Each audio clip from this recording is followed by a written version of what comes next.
વચન આપનાર અને વચન દ્વારા અમારી સાથે વાત અને વ્યવહાર કરનાર અમારા સર્જનહાર પિતા, અત્યારે તમારા લોકો તરીકે, તમારી મંડળી તરીકે, તમારા વચનો સંબંધી અમે મનન કરવા જઈ રહ્યા છીએ ત્યારે મુજબ પાત્રને તમારા વધસ્તંભની પાછળ રાખો. હું નહીં પણ પિતા તમે બોલો, અમે સાંભળીએ અને તમારા પરના વિશ્વાસમાં વૃદ્ધિ પામીએ માટે તમારી કૃપા અમે માંગીએ છીએ. સમય તમારા હાથમાં સોંપાતા પ્રાર્થના મારો ઉદ્ધારક અમારા સ્વામી પ્રભુ ઈસુ ખ્રિસ્તના નામમાં સાંભળોને સ્વીકાર કરો પિતા. આમેન. આજે જે શાસ્ત્ર પાઠ વાંચવામાં આવ્યો, માલાકી પ્રબોધકનું પુસ્તક, તેનો 3જો અધ્યાય અને 7 થી 12 વચન. અને આપને માલુમ પડી ગયું હશે કે આજે સંદેશો અથવા પ્રભુનું વચન એ કયા વિષયના અનુસંધાનમાં હશે. કારણ કે માલાકી 3 અને 7 થી 12માં જે વિષયના અનુસંધાનમાં પ્રભુ કે જે પોતાની ઈચ્છા દર્શાવે છે એ બાબત વિશે આજે આપણે કેટલીક બાબતો જોવા માંગીએ છીએ. અને સાથે બીજું જે શાસ્ત્ર પાઠ વાંચવામાં આવ્યું, 2 કોરિન્થી તેનો 9મો અધ્યાય અને 6 થી 14 વચન. અને નવેમ્બર માસ આપણે દાન વિશે, આપવા વિશે અને એ બધી બાબતો વિશે પાછલા 2 રવિવારોમાં પાળક સાહેબ દ્વારા આપણે શીખી ગયા. અને ગયા રવિવારે નિકોલસ સાહેબે જે સફરજનની વાત કહી હતી એ દશાંશના અનુસંધાનમાં, અને આજે આપણે કંઈક વધારે કેટલીક બાબતો સાથે રહીને જોવા માંગીએ છીએ અને સાથે રહીને શીખવા માંગીએ છીએ. બાઇબલ પવિત્ર શાસ્ત્રમાં ઈશ્વરે માનવીને ઘણી બધી આજ્ઞાઓ આપી, ઘણા બધા આદેશો આપ્યા. ઈશ્વરે પોતાની ઈચ્છાઓ દર્શાવી, આ કરવાનું જ છે, આ થવું જ જોઈએ, આ તમારે ના કરવું. અને એ બાઇબલ પવિત્ર શાસ્ત્ર એટલે કે જૂનો કરાર અને નવો કરાર એ બંનેમાં વિવિધ અને ઘણી બધી આજ્ઞાઓ મને તમને જોવા મળે છે. અને જ્યારે આપણે માણસ તરીકે આપણે જ્યારે આજ્ઞાઓ વાંચીએ છીએ, જોઈએ છે, ત્યારે આપણને ઘણી બધી વખત આપણને અચંબો લાગી જાય. તો આપણે ઘણી બધી વખત આપણને આશ્ચર્ય થાય કે એક માણસ કેટલી બધી આજ્ઞાઓ પાળે, એક માણસ કેટલી બધી વાતોનું અમલીકરણ કરે. પણ વાલા ભાઈઓ અને બહેનો, મારો ને તમારો પ્રભુ આપણો જે સર્જનહાર પિતા છે, કે જે મારીને તમારી પાસે ઘણી બધી અપેક્ષાઓ રાખે છે, પોતાના લોકોની પાસે ઘણી બધી અપેક્ષાઓ રાખે છે, ઈચ્છાઓ રાખે છે કે મારા હાથથી બનાવેલું માનવી એ મારી શું કહે કે મારી આસપાસ રહે, મને વફાદાર રહે, મારું માને. પણ આપણે જોઈએ છે સૃષ્ટિ સર્જન પછી જે પાપનો પ્રવેશ થયો, કે જે પ્રથમ આજ્ઞા ઈશ્વરે જે આદમ અને હવાને આપી હતી, એ આજ્ઞાનું ઉલ્લંઘન તેમના દ્વારા કરવામાં આવ્યું. અને પછી એ માણસ એ ઈશ્વરની વિરુદ્ધ અલગ અલગ રીતે જતો થયો. પણ આપણે જ્યારે નિર્ગમનમાં આવીએ છીએ, ત્યારે અલગ અલગ એ પુસ્તકોનો જ્યારે આપણે અભ્યાસ કરીએ છીએ, ત્યારે ઈશ્વરે ઘણી બધી આજ્ઞાઓ આપી. અને એમાં એની એક આજ્ઞા દશાંશની વાત. અને આ દશાંશ શબ્દ જ્યારે આપણે જ્યારે સાંભળીએ છીએ, ત્યારે એમાં પણ ઘણા બધા પ્રશ્નો થાય કે દશાંશ આપવું જોઈએ કે નહીં, કેમ આપવું, કેટલો ભાગ આપવો. દાનની વાત જ્યારે આવે છે, ત્યારે ઘણા બધા એ વિચારો પણ આપણને આવે છે. કોને આપવું, ક્યાં આપવું, કેટલું આપવું, કયા સંદર્ભમાં આપવું. અને તેથી કરીને આપણે દાન શબ્દની જ્યારે વાત આવે છે, ત્યારે ઘણી બધી વખત આપણે વિવિધ વિચારો આપણા મગજમાં આવે અને આપણે બધા વિચારોથી ઘેરાઈ જઈએ. અને વિચારો જ્યારે આપણા પર હાવી થઈ જાય, ત્યારે કદાચ આપણામાં એ નેગેટિવ વિચારો ઉત્પન્ન થાય. કદાચ એવા વિચારો ક્યાં, કેવી રીતે, શું લેવા, કેમ, આનો ઉપયોગ કેવી રીતે થશે, શાના માટે થશે, હું આપીશ ત્યારે આનું આ દાનનું શું થશે, ત્યારે વિવિધ વિચારો જ્યારે આવે છે અને એ વિચારો મારા મગજમાં જ્યારે હાવી થઈ જાય અને મને ઇફેક્ટ કરે ત્યારે નેગેટિવ વિચારો ઉદ્ભવ થાય.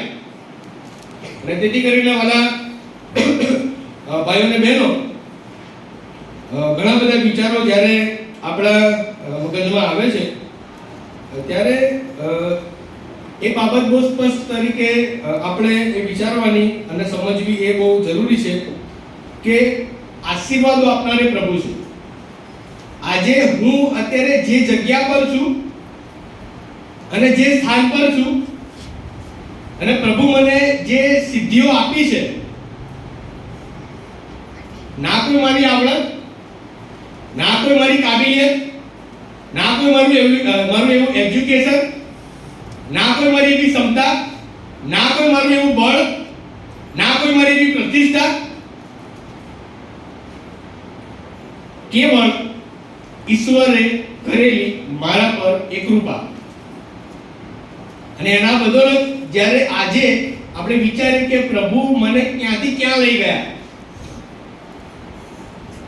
એક સમય એવો હતો કે મારી પાસે કશું જ નહોતું. એક સમય એવો હતો કે આજે મારી પાસે કશું જ નહોતું, એ વખતે મારી પાસે કશું જ નહોતું. પણ આજે જ્યારે હું વિચારું છું કે પ્રભુ મને અહીંથી અહીં સુધી લઈ ગયા છે, કે જે કદી મારા વિચારમાં કદી મેં કલ્પ્યું પણ ના હોય, કદી મેં વિચાર્યું પણ ના હોય,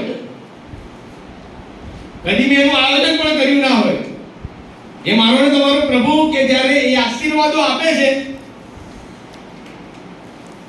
એ કદી કચકચ કરીને આપતા નથી, એ કદી કમાને આપતા નથી, પણ એ આશીર્વાદો એ છલોછલ આશીર્વાદો આપણને પૂરા પાડે છે. જ્યારે આપણે માનવી તરીકે, તેમના લોકો તરીકે આપણી પણ જવાબદારી બને છે કે આપણે તેમને ઉદારતાથી આપવું, ઉદાર મન રાખીને આપવું, ખરા ભાવથી આપવું, કોઈને જોઈને નહીં પણ મારો અને મારા ઈશ્વર સર્જનહાર સાથેનો સંબંધને નિહાળીને આપવું. અને એ બાબત બહુ સ્પષ્ટપણે પ્રભુ અમારી તમારી પાસે એ અપેક્ષા રાખે છે. માલાકી પ્રબોધકનું પુસ્તક તેનો 3જો અધ્યાય અને તેની 8મી કલમમાં લખ્યું છે કે શું માણસ ઈશ્વરને લૂંટે? બહુ અગત્યનો પ્રશ્ન. અને જ્યારે આપણે આ પ્રશ્નને જ્યારે વાંચીએ છીએ ત્યારે આ માલાકી પ્રબોધક દ્વારા આજે મરને તમને પણ કદાચ એ ચેતવણી મળતી હોય અથવા મરને તમને કદાચ એ હલાવી નાખતા હોય એવા એ શબ્દો છે કે શું માણસ કે જે ઈશ્વરે પોતાના હાથથી માણસ જાતને બનાવ્યો, કે જે તેની શ્રેષ્ઠમાં શ્રેષ્ઠ કૃતિ છે, પોતાની ઓળખ આપી, પોતાનું નામ આપ્યું અને એને સર્વસ્વ આપ્યું, શું એ માણસ ઈશ્વરને લૂંટે? આપણે શું માનીએ છીએ? શું માણસ એના સર્જનહારને લૂંટી રહ્યો છે? આજે આપણે ક્યાં છે કે જે મારા પ્રભુનું છે એ મેં મારી પાસે રાખ્યું છે, મૂકી રાખ્યું છે, એ મારા પ્રભુને આપ્યું નથી. ઘણી બધી વખત આપણે માનવી તરીકે આ બાબત અથવા આ વિચારો આપણા જીવનમાં આવે, શું લેવા આપવું, અને એ ઈશ્વર એ પોતાની ઈચ્છા અહીંયા દર્શાવે છે. કદાચ ઈશ્વર અહીંયા નાખુશ થતા હોય, ઈશ્વર અહીંયા દુઃખી થતા હોય અને ઈશ્વર પોતાના હૃદયની એ વેદના અહીંયા દર્શાવતા હોય કે શું માણસ ઈશ્વરને લૂંટે? હવે લૂંટારાઓ જ્યારે લૂંટ કરવા આવે ત્યારે શું કઈ બાકી રાખે તેઓ? ના રાખે. ઘરમાં કોઈ વ્યક્તિઓ ઊંઘી ગયા હોય ને મધરાત્રિએ જ્યારે તેઓ ઘરને લૂંટવા માટે આવતા હોય ત્યારે તેઓ બધું તહેસ-નહેસ કરી નાખે. એ સોના, ચાંદી, ઘરેણા, પૈસા, નાણાં તેમને જે મળે એ. અને જો તેમને કશું ના પણ મળે ને તો જે પેલા નિર્દોષ ઊંઘી ગયા તેમને છેલ્લે ખલેલ પણ પહોંચાડી દે.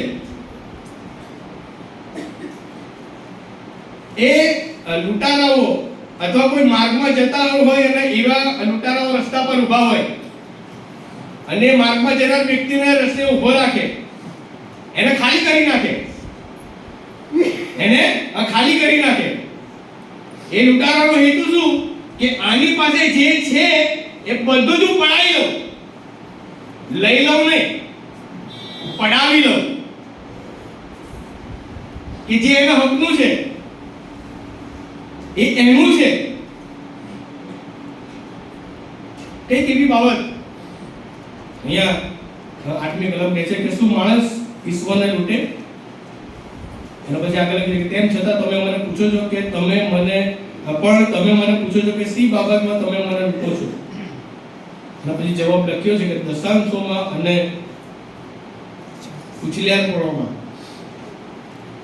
આજે ખ્રિસ્તી વ્યક્તિ અને ખ્રિસ્તી કુટુંબો જો ઈશ્વરના આશીર્વાદથી વંચિત રહી ગયા હોય ને, તે દશાંશ આપવામાં ભાર મૂક્યું નથી અથવા એ આ આજ્ઞાને વધારે અગ્રતા આપી નથી, ત્યારે એ આશીર્વાદોથી વંચિત રહી ગયા છે.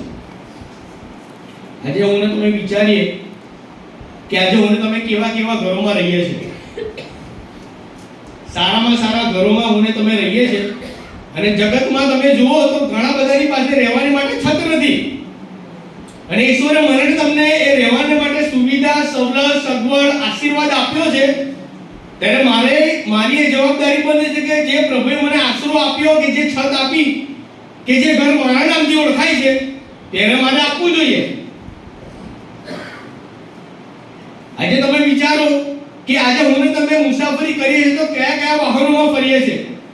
એ 2 વ્હીલ હોય કે 4 વ્હીલ હોય કે હવાઈ જહાજ હોય, અલગ અલગ રીતે આપણે મુસાફરી કરીએ છીએ. એ આશીર્વાદો આપનાર કોણ? એ આશીર્વાદ આપનાર મારો તમારો સર્જનહાર. આજે જગતમાં તમે જો કે લોકો મુસાફરીને માટે તેમની પાસે નાણાં હોતા નથી, તેઓ ચાલીને મુસાફરી કરે છે. ટિકિટ ખરીદવા માટે પૈસા હોતા નથી.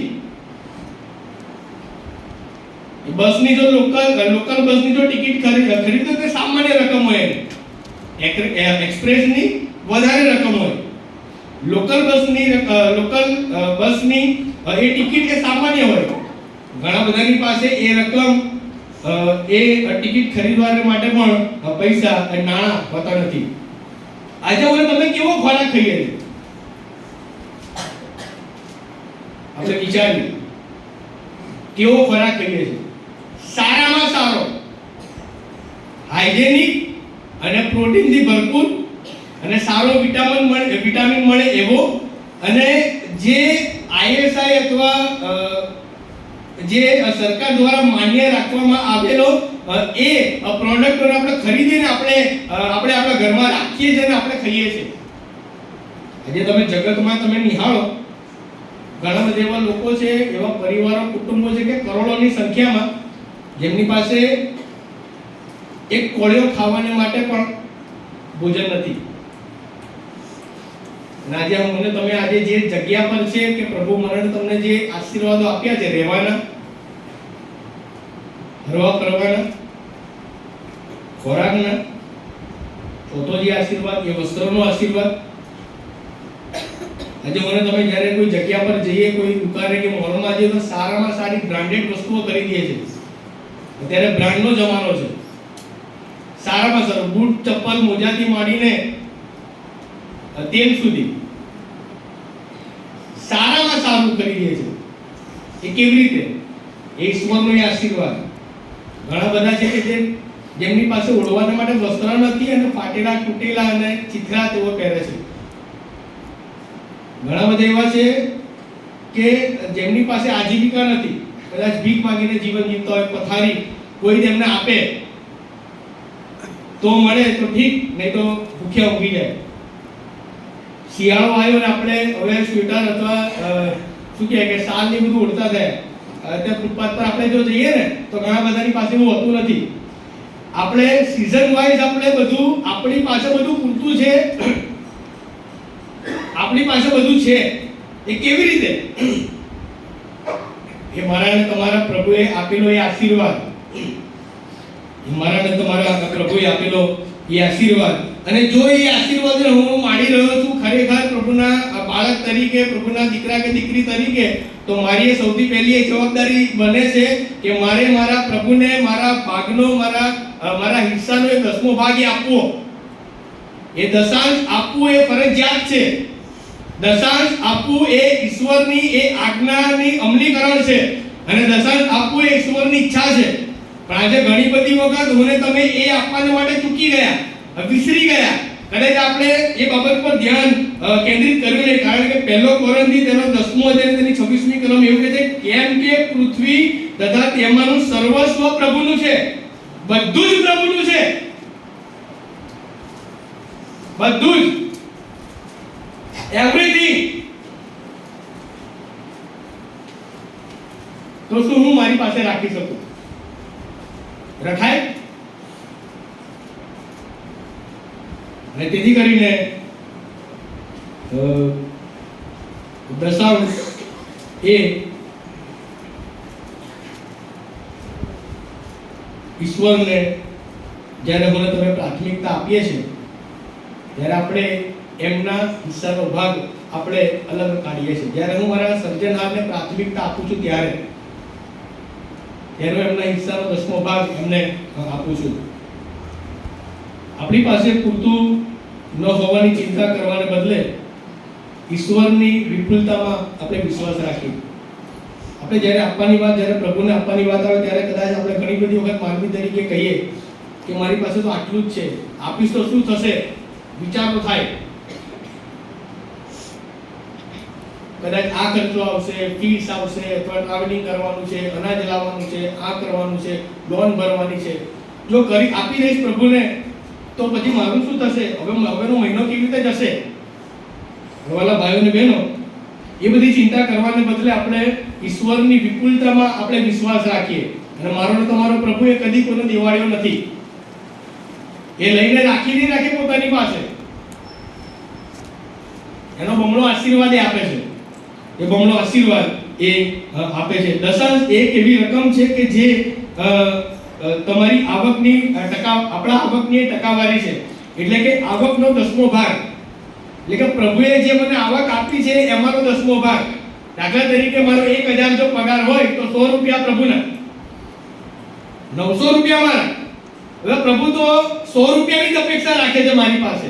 જો 1000 મારો પગાર હોય તો, મારી સેલેરી હોય તો, સૌથી વધારે રકમ તો મારી પાસે છે. પણ એ 100 રૂપિયામાં પણ મારી નજર રાખું, 100 રૂપિયામાં પણ હું ડોકાચ્યું કરું, 100 રૂપિયામાં પણ હું વારે ઘડીએ બાજુ જોયા કરું, આપું કે નહીં, આપું કે નહીં. એવી ઈચ્છા ના દર્શાવી. પણ એ આવકનો 10મો ભાગ જ્યારે આપણે પ્રભુને જ્યારે આપણે આપીએ છીએ ત્યારે પ્રભુ તેનો બમણો આશીર્વાદ આપે છે. આ પૃથ્વી પર એ 3 વ્યક્તિઓની વાત જ્યારે ગૂગલમાં મેં જોયું, 3 વ્યક્તિઓના નામ એ આવ્યા. એક તો છે કે વિલિયમ કોલગેટ, તમે સારી રીતે જાણતા હશો. 10% થી શરૂઆત કરી અને આગળ વધતા ગયા અને પ્રભુએ તેમને બમણો આશીર્વાદ, વધારેમાં વધારે આશીર્વાદ આપતા ગયા. બીજી એક વ્યક્તિ કે જેમ્સ ક્રાફ્ટ, કે જે ક્રાફ્ટ ફૂડના તેઓ ઓનર હતા, તેમણે પણ 10% થી શરૂઆત કરી. અંત આવ્યો નહીં, એમને ઘટાડ્યું નહીં, પણ 10% થી 20, 30, 40, 50 વધતા ગયા. પણ પ્રભુએ તેમને વધારે ને વધારે આશીર્વાદો આપતા ગયા. ત્રીજી વ્યક્તિ કે હેનરી જોન, કે જે કેચઅપ કંપનીના ઓનર હતા. ભાઈઓ અને બહેનો, આ ત્રણેય વ્યક્તિની તમે બાયોગ્રાફી તમે વાંચજો. એમણે પ્રભુને આપવાનું જ્યારે શરૂઆત કરી ત્યારે એમનો એક વિશ્વાસ કે જે ઈશ્વરને હું આપું છું એ ઈશ્વર પોતાની પાસે રાખી મૂકવાનો નથી, એમને બમણો આશીર્વાદ આપવાના છે. અને જ્યારે એમણે ઈશ્વરે આપેલા એ બમણા આશીર્વાદનો જ્યારે તેમણે અનુભવ કર્યો એ દશાંશની વાતમાં, શરૂઆતમાં, ત્યારે ઈશ્વરે તેમને એનો અઢળક આશીર્વાદ આપ્યો, અઢળક આશીર્વાદ આપ્યો. અને એ આશીર્વાદો આપનાર એ પ્રભુ છે. એ આશીર્વાદો આપનાર એ પ્રભુ છે. આ ચોક્કસ આપણે જે કંઈ કમાઈએ છીએ તેમાંથી આપણા પોતાને માટે જે વાપરીએ છીએ તેમાંથી ઈશ્વરને અર્પણ કરવાનો હિસ્સો અલગ કરવો જ જોઈએ. એ કરવો જ જોઈએ. મારા ઘરમાં, મારા ફેમિલીમાં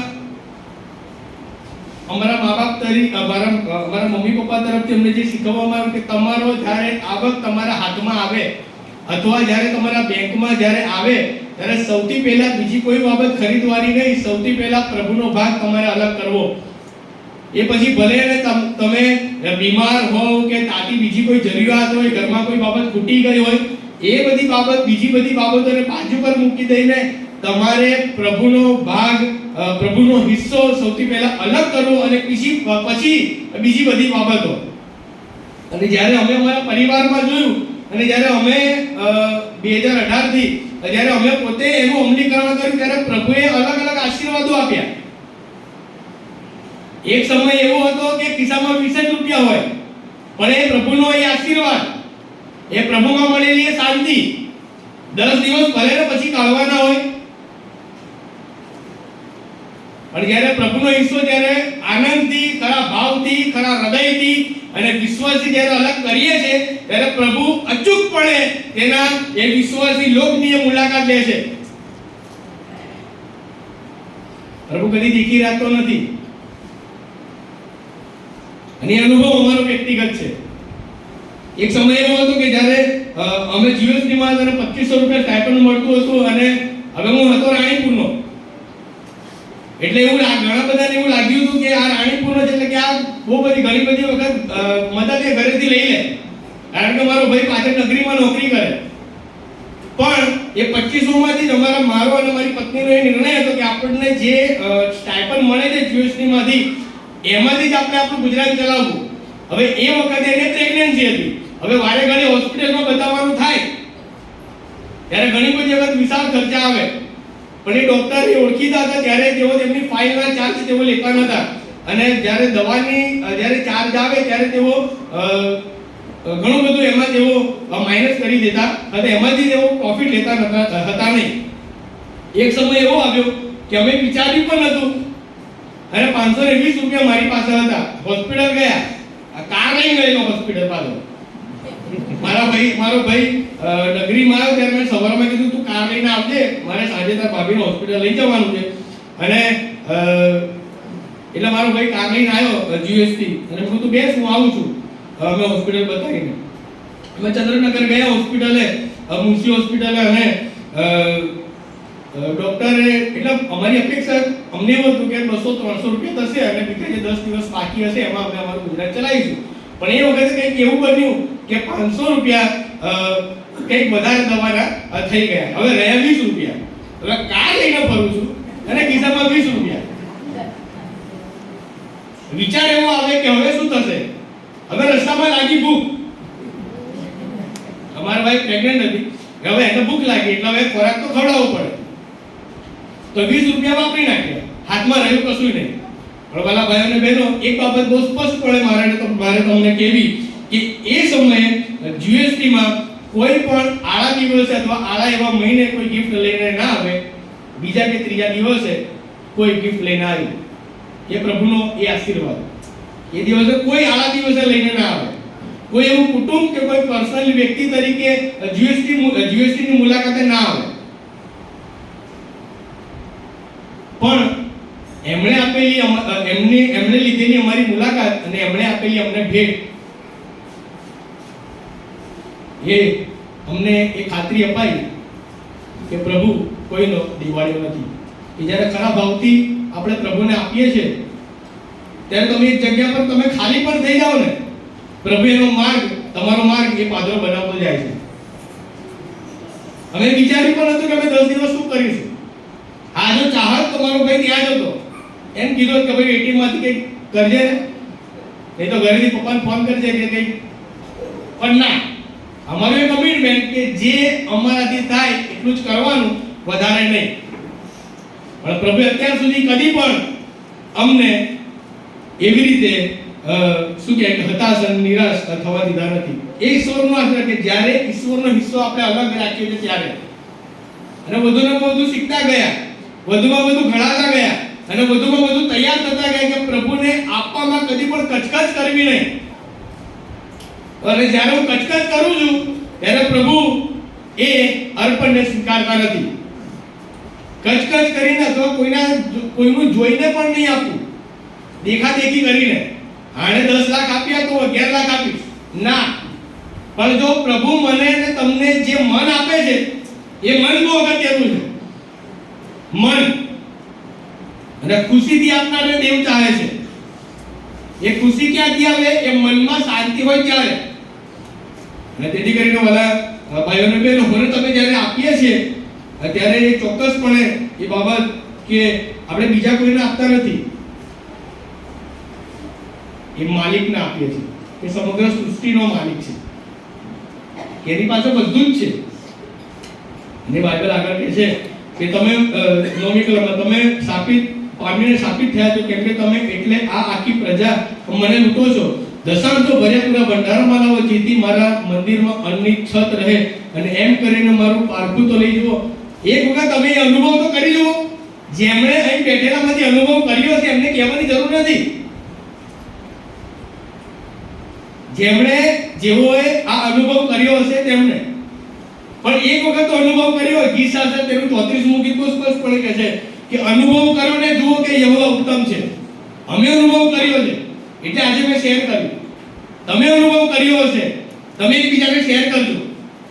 અને જો તમે અનુભવ કરવા માંગો છો તો તમે આજથી નક્કી કરો કે મારા હિસ્સાનો 10મો ભાગ એ પ્રભુનો. અને પછી એ જુઓ તો પ્રભુ મને તમને એક એવા આશીર્વાદો એ આપે છે. અને પ્રભુ બહુ સ્પષ્ટપણે કહે છે કે મારું પારખું તો લઈ જુઓ. હું તમારે સારું આકાશની બારીઓ ખોલી નાખીને સમાવેશ કરવાને પૂરતી જગ્યા નહીં હોય એટલો બધો આશીર્વાદ તમારા પર મોકલી દઉં છું કે નહીં. એક વખત તમે કરી તો જુઓ. Let's try. એક વખત કરી જોઈએ. એક વખત કર્યા પછી ભૂલી જવું નહીં, પણ વારંવાર એ કરતા રહીએ. અને જ્યારે મને તમે કરતા રહીએ છીએ ત્યારે મારો અને તમારો પ્રભુ બહુ સ્પષ્ટપણે મને તમને જણાવે છે કે આશીર્વાદો તમારા પર મોકલી દઉં છું કે નહીં. અને કેવા આશીર્વાદો? કે આકાશની બારીઓ ખોલી નાખીને સમાવેશ કરવાને પૂરતી જગ્યા નહીં હોય એટલો આશીર્વાદ. આકાશની બારીઓ. તમે વિચારો કે ઈશ્વર કે કેટલો મહાન છે, કેટલો દયાળુ છે, કેટલા કૃપાળુ છે કે જે પોતાના લોકોને ખાતરી આપે છે કે તમે મારી પારખ કરી તો જુઓ હું કેટલો પ્રેમાળ છું, હું કેટલો ઉદાર છું. ઉદાર પ્રભુ, ઉદાર ઈશ્વર. અને જેમણે જે ઉદારતાથી આપે છે તેઓએ અનુભવ કર્યો હશે આશીર્વાદોની રીલમ છે. એનો અર્થ એવો નથી કે મારું બેંક બેલેન્સ લાખો ને કરોડોનું થઈ ગયું હોય, મારી તિજોરીઓ નાણાંથી ભરાઈ ગઈ. એનો અર્થ એવો નથી. પણ એક વખત જો તમે પ્રભુને એનો હિસ્સો તમે આપી જુઓ તો ત્યારે તમે અનુભવ કરીજો કે લોકોના જીવનમાં અશાંતિ હશે પણ તમારા જીવનમાં શાંતિ હશે. આશીર્વાદનો અર્થ આપણે ઘણી બધી વખત નાણાંને વધારે પ્રાધાન્ય આપીએ છીએ, સોના રૂપાને આપણે વધારે પ્રાધાન્ય આપીએ છીએ.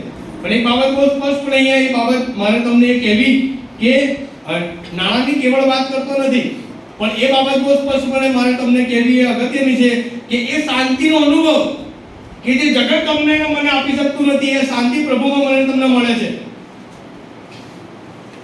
એ આનંદ ઘણા બધાના જીવનોમાં આનંદ જોવા મળતો નથી. બહારથી ભલે હસતા હોય પણ હૃદયમાં આનંદ ના હોય. પણ જ્યારે હું ને તમે પ્રભુને ખરા હૃદયથી આપીએ છીએ ત્યારે એ પ્રભુ એનો આનંદ મારા જીવનમાં એ ભેટ તરીકે આપે છે. એ શાંતિ અને આનંદ એ પ્રભુ તરફથી એ મળે છે. અને આશીર્વાદ કે જ્યારે હું ને તમે પ્રભુને આપીએ છીએ ત્યારે એ આશીર્વાદ મેળવવાને માટે આપણે આપીએ. એ આશીર્વાદ તો કે આપવું એ માત્ર અર્પણ કે બલિદાન નથી, કારણ કે તે વાવણી અને કાપણીમાં ધાર્મિક રીતે સમજણ દ્વારા ઈશ્વરને આપવા વિશે તેમના સર્જન માનવજાતને તે શીખવે છે. જ્યારે હું ને તમે ઈશ્વરને આપીએ છીએ ત્યારે ઈશ્વર એનો આશીર્વાદ આપે છે. તો કેવી રીતે આપવું? હૃદયથી આપવું. કેવું હૃદય? ખરા હૃદયથી આપવું. અને જ્યારે હું ને તમે આપણે આપીએ છીએ ત્યારે પ્રભુ મારું ને તમારું હૃદય જુએ છે. એમાઉન્ટ જોતા નથી, પણ હૃદય જુએ છે. હૃદય બહુ અગત્યનું છે, એમાઉન્ટ પાછળ. અને દીદી કરીને વાલા ભાઈઓ અને બહેનો, એ બાબત બહુ સ્પષ્ટપણે કે ખરા હૃદયથી આપવું. કેમ આપવું? કારણ કે ઈશ્વરે મને તમને બનાવ્યા છે અને ઈશ્વરે મને તમને આદેશ પણ આપ્યો છે કે આપો અને તમને અપાશે. અને એ બાબત કે કેમ આપવું જોઈએ, એટલે પ્રભુનું એ વચન મને તમને ખાતરી આપે છે કે આપો અને તમને અપાશે. ત્યારે હું તમે પ્રભુને જ્યારે ખરા હૃદયથી આપીએ છીએ ત્યારે એ બહુ અગત્યની બાબતો લખી છે કે વળી તમારી ખાતર હું ખાઈ જનારને ધમકાવીશ અને તે તમારી જમીનની ઉપજનો નાશ કરશે નહીં. એટલે કે તમને કોઈ પણ પ્રકારની આંચ તે આવવા દેશે નહીં. તો કહે છે કે વળી તમારી ખાતર હું ખાઈ જનારને ધમકાવી, એટલે કે તમારું જેવો ખોટું કરશે, તમારી જેવો પુઢે લાગશે, જેવો તમારું નુકસાન કરવાને માટે તેવો વ્યૂહરચના કરશે, તેની તમે ચિંતા કરશો નહીં, પણ તેઓ તમને કશું પણ કરી શકશે નહીં. અને પછી આગળ છે કે અને તમારી જમીનની ઉપજનો નાશ કરશે નહીં અને ખેતરમાં તમારા દ્રાક્ષાઓના ફળ અકાળે ખરી પડશે નહીં. દ્રાક્ષાઓના ફળ અકાળે શું કહે કે ખરી પડશે નહીં, એવું સેનાનો દેવ યહોવા કહે છે. મારા ભાઈઓ અને બહેનો, એ જે પ્રભુ મારી તમારી પાસે અપેક્ષા અને ઈચ્છા અને એ મારી તમારી પાસે રાખે છે ત્યારે એ આપણી પણ એક જવાબદારી બને છે કે પ્રભુને ખરા ભાવથી એ આપવું. કારણ કે બીજો કોરિન્થી તેનો 9મો અધ્યાય તેની 7મી કલમ કહે છે કે જેમ દરેકે પોતાના હૃદયમાં અગાઉથી ઠરાવ્યું છે તેમ તે પ્રમાણે તેણે આપવું, ખેદથી નહીં કે ફરજિયાત નહીં, એટલે ખુશીથી આપનારને દેવ ચાહે છે. અને બહુ મહત્વની વાત અહીંયા બીજા કોરિન્થી તેનો 9મો અધ્યાય તેની 7મી કલમમાં કહે છે કે જેમ દરેકે પોતાના હૃદયમાં અગાઉથી ઠરાવ્યું છે તેમ. મેં અગાઉથી શું ઠરાવ્યું હતું? આજે મારે રિકોલ કરવાની જરૂર છે કે પ્રભુ એ સમયમાં અઘરા સમયમાં અથવા અઘરા દોરમાં જ્યારે હું જીવન જીવી રહ્યો હતો ત્યારે મેં પ્રભુ તમને કહ્યું હતું કે જો પ્રભુ તું મને આ દોરમાંથી બહાર કાઢી લાવીશ તો પ્રભુ તને આપીશ. આપ્યું? વિચારજો. એવી કોઈ માંદગીમાં સપડાયો અને કોઈ આશા નથી અને પ્રભુએ મને એ માંદગીમાંથી સાજાપણું આપ્યું. એ વખતે મેં પ્રભુને પ્રોમિસ કરી હતી કે પ્રભુ જો તું મને આ અઘરી પરિસ્થિતિમાંથી, આ મટકીમાંથી તું મને બહાર કાઢી લાવીશ તો પ્રભુ તને આપીશ. આપણે આપ્યું? વિચારીએ. ત્રીજી બાબત, મને આવક મળતી નથી, જોબ મળતી નથી, ઘણા બધા પ્રયત્નો કર્યા, ઇન્ટરવ્યુ આપ્યા, ઘણી બધી ફાઇલો લઈને આમ તેમ દોડ્યો, ત્યારે મેં પ્રભુને પ્રોમિસ કર્યું હતું પ્રભુ જો તું મને સારી જગ્યા આપીશ, સારી જોબ આપીશ તો હું પ્રભુ આમ કરીશ. એ કર્યું? પ્રભુ જો તું મને સારું પાત્ર આપીશ, સારા પાત્રની ભેટ આપીશ, નવા કુટુંબની તું મને ભેટ આપીશ, અમારા કુટુંબમાં બાળક આપીશ, અને જો પ્રભુએ આપ્યું એ સમયે જે પ્રોમિસ કરી તો આપણે પૂરી કરી? એ વિચારીએ. અને લખ્યું છે કે જે દરેકે પોતાના હૃદયમાં અગાઉથી ઠરાવ્યું છે તે અગાઉ જે મેં ઠરાવ્યું છે એ પૂર્ણ કર્યું છે કે કેમ, એનો પણ આજે આપણે મને તમે વિચાર કરીએ. અને કારણ કે લખ્યું છે કે તે પ્રમાણે તેણે આપવું, તે પ્રમાણે તેણે આપવું. બહુ મહત્વની વાત. અને પછી લખ્યું છે કે ખેદથી નહીં કે ફરજિયાત નહીં. લખ્યું છે કે કેમ કે ખુશીથી આપનારને દેવ ચાહે છે. ખુશીથી આપ. એ સમયો હોય, સંજોગો હોય, પરિસ્થિતિ હોય અને ગમે તેવા હાલત હોય, જ્યારે પ્રભુએ મારી પ્રાર્થનાઓ સાંભળી, ત્યારે મેં પ્રભુને વચન આપ્યું, પ્રોમિસ આપી, ત્યારે આજે એ પ્રોમિસને પૂરી કરી છે કે કેમ? વર્ષ 2024ના નવેમ્બરના છેલ્લા રવિવારે આજે પ્રભુ મને તમને પૂછે છે કે તે તારી પ્રોમિસ પૂરી કરી? બસ એટલું જ. અને એ પ્રભુનું વચન આજે મને તમને કહે છે કે પ્રભુનો જે હિસ્સો છે, જે પ્રભુનો છે, એને હું રાખી શકું નહીં. પછી નાણાં હોય, મને પ્રભુએ આપેલા તાલંત હોય, મને આપેલા એક કૃપાદાનો હોય, એ મને આપેલી એ આવડત હોય. આપણે કેવળ નાણાંની વાત નથી કરતા, પણ જો મને સારું ગાવા વગાડવાનું દાન આપ્યું છે તે 10મો હિસ્સો પણ પ્રભુના માટે સમર્પિત કરવો. જો પ્રભુએ મને એવી આવડત આપી છે કે બધા કરતા શ્રેષ્ઠ આવડત છે, તો એ સ્કિલનો પ્રભુના માટે ઉપયોગ કરવો, એ સમયનો પ્રભુના માટે ઉપયોગ કરવો. કેવળ નાણાંની વાત નથી આવતી, પણ બીજી બધી બાબતો આવે છે કે જે મારામાં છે અને બીજા કરતા વિશેષ છે, એ પ્રભુએ મને ભેટ તરીકે આપી છે. ત્યારે એનો ઉપયોગ એ પોતાને માટે નહીં, જગતના માટે નહીં, પણ કેવળ સર્જનહાર માટે મને તમે કરીએ, એવી મારા અને તમારા પ્રભુની એ ઈચ્છા અને અપેક્ષા એ હોઈ શકે. આવો આપણે આપણા મસ્તક નમાવીએ અને વિચારીને પ્રાર્થનામાં જોડાય અને પ્રાર્થના કરીએ. જીવનના સ્વામી અમારા પ્રભુને અમારા દેવ, ધન્યવાદ કરતા માન અને મહિમા તમારા નામને આપીએ છીએ, તમારી સ્તુતિ કરીએ છીએ. અલગ અલગ આશીર્વાદો જ્યારે તમે અમને આપો છો ત્યારે અમે એ આશીર્વાદોને માણીએ છીએ અને અમારી પાસે રાખીએ છીએ. પણ પ્રભુ, તમે અમારી પાસે અપેક્ષા રાખો છો કે તમારો હિસ્સો અમે અલગ રાખીએ, પ્રથમ તમને આપીએ. એ માટે પ્રભુ તમે અમને કરવાને માટે એવું મન અને એવો વિચાર તમે અમને પૂરો પાડો, એવું હૃદય તમે અમને આપો. એના માટે પ્રભુ તમારી કૃપા અમે માંગીએ છીએ. જેમણે અનુભવ કર્યો છે એમના માટે પ્રભુ તમારો આભાર માનીએ છીએ અને તેઓને એ ખાતરી પણ મળી છે કે તમે તેમને એ બમણા આશીર્વાદો આપ્યા છે.